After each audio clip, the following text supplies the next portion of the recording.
ओम साई राम।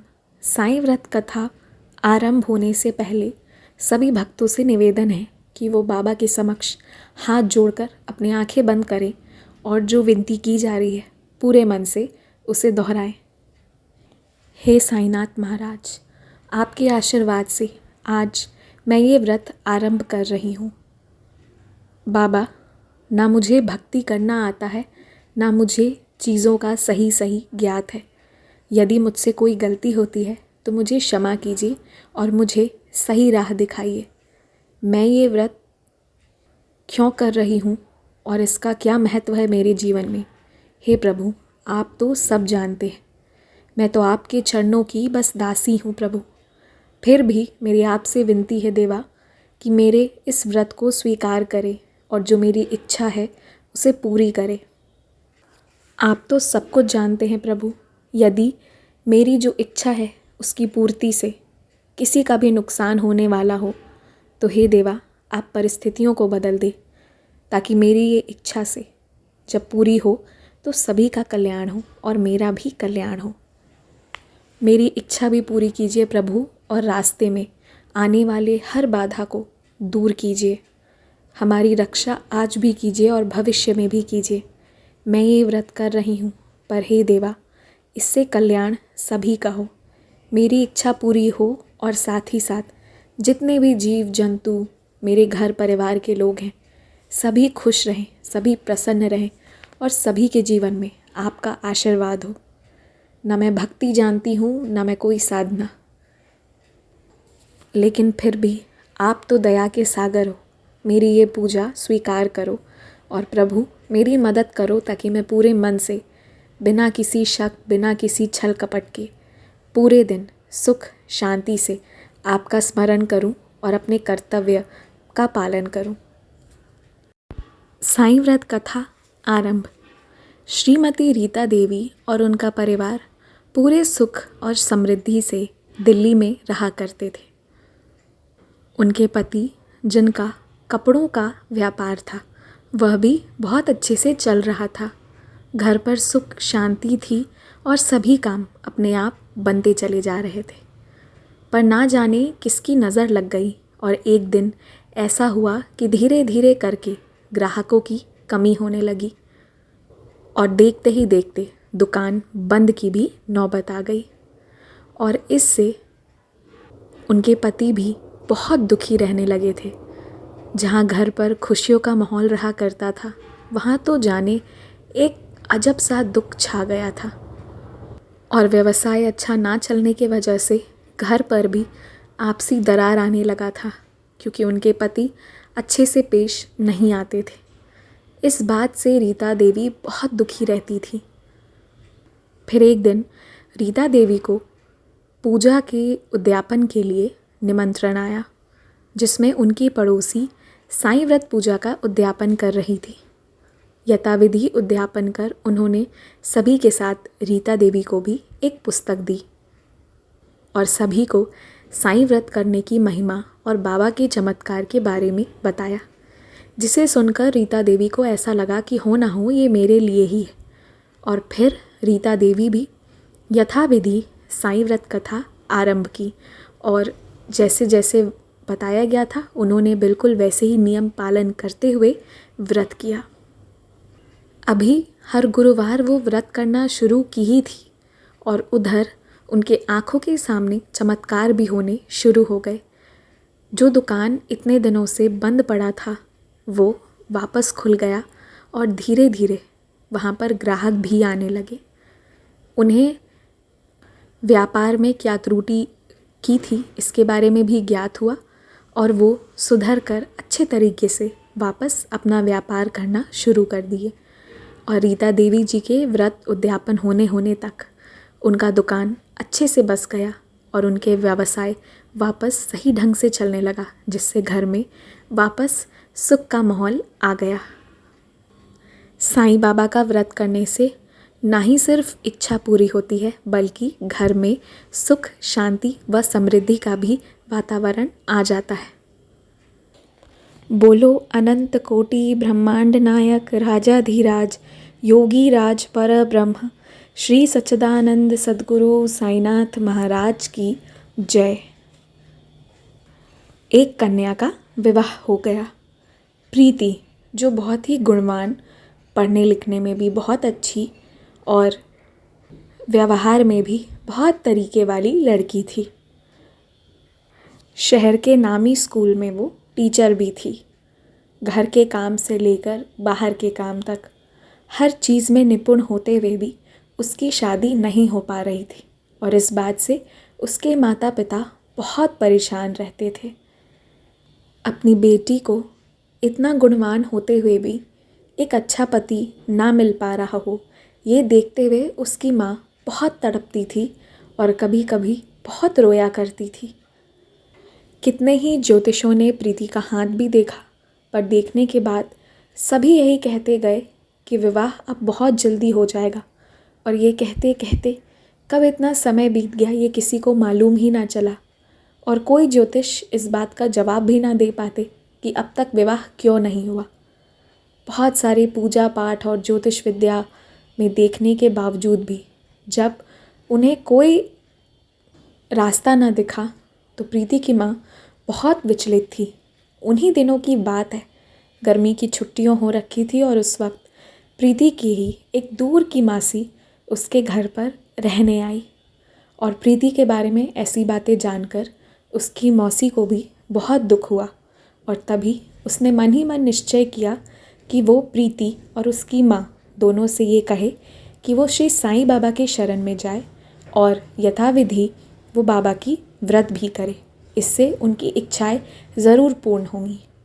और प्रीति की मासी ने उन्हें ये भी कहा कि किसी गरीब को भोजन ज़रूर कराना और उद्यापन करने के साथ साथ पुस्तिकाएं भी व्रत कथा की 5, 7, 9, 11, 21 या 101 पुस्तिकाएं ज़रूर बांटना।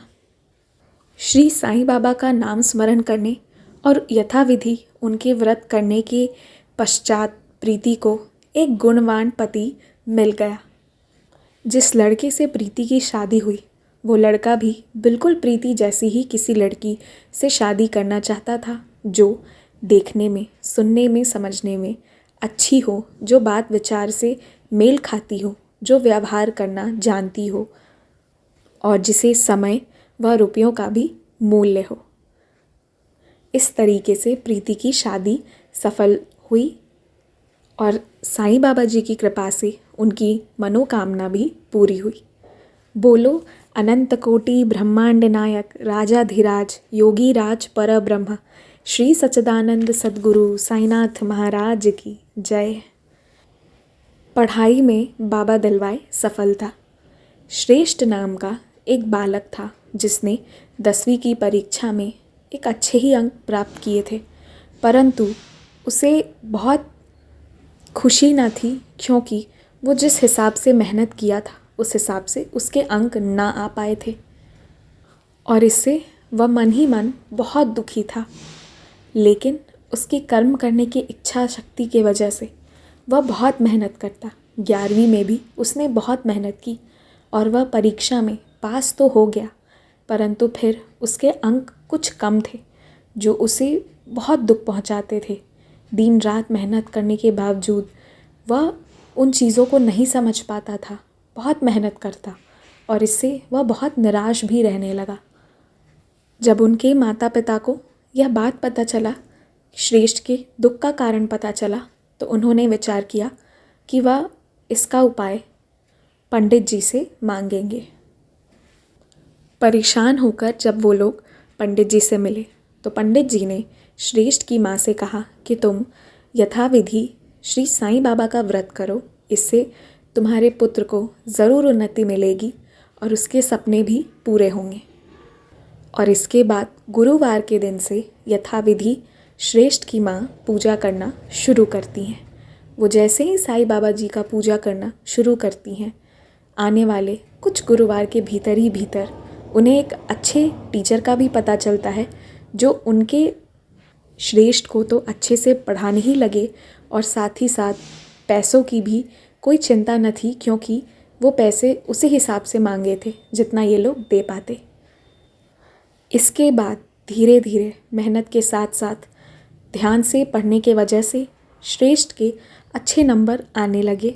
12वीं की परीक्षा दी और साथ ही साथ उसने अच्छे से पढ़कर मेहनत करके और साईं बाबा के आशीर्वाद से एक अच्छे इंजीनियरिंग कॉलेज में उसका एडमिशन भी हो गया, जिसके बाद वह अच्छा इंजीनियर भी बनकर निकला।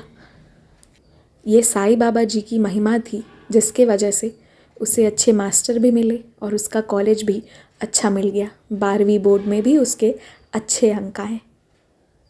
उसकी माँ आज भी साईं बाबा की बहुत शुक्रगुजार है।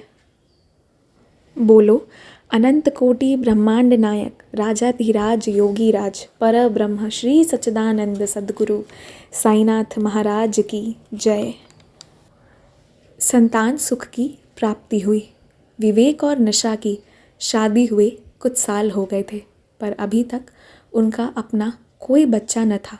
इसके वजह से निशा बहुत मानसिक तनाव से गुजरती थी और साथ ही साथ लोगों के ताने भी सुनने को बहुत मिलते थे।